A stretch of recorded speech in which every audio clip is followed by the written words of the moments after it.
अनंत टीदे refresh हमी।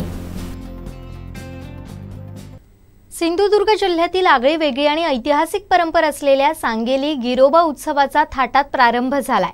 सुमारे 350 वर्षांची गौरवशाली ऐतिहासिक परंपरा लाभलेल्या या उत्सवासाठी हजारो भाविक उपस्थित असतात।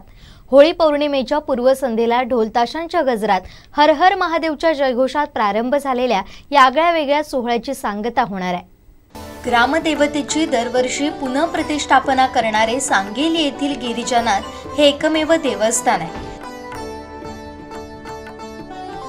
दरवर्षी परंपरेप्रमाणे हा उत्सव धूमधडाक्यात आणि भक्तिपूर्ण वातावरणात साजरा केला जातो।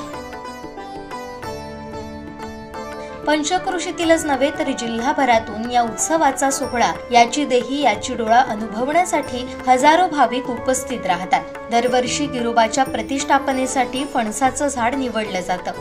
महाशिवरात्रीपासून या उत्सवाला सुरुवात होते। मंदिराच्या गाभाऱ्यावरील एका बाजूचं छप्पर मोकळं करण्यात आलं असून यावेळी देवाची पडली भरणं, शेष लावणं आदी पारंपरिक धार्मिक कार्यक्रम झाले।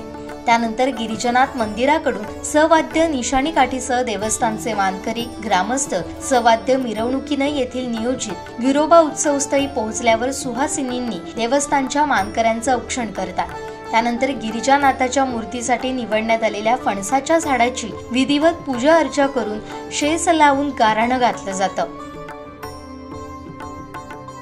त्यानंतर हर हर महादेवच्या जयघोषात आणि ढोल ताशांच्या गजरात देवाचं झाड तोडल्यानंतर भाविक नतमस्तक होतात। मध्यरात्रीनंतर गिरोबाची मूर्ती साकारल्यानंतर पहाटेच्या सुमारास सवाद्य मिरवणुकीनं गिरोबाची ही मूर्ती प्रतिष्ठापनेसाठी मंदिरात नेतात। पहाटे 3:30च्या सुमारास मूर्ती प्रतिष्ठापना करण्यात येते। जुना देव नेमातून काढून त्या ठिकाणी नवीन देवाची प्रतिष्ठापना केली जाते।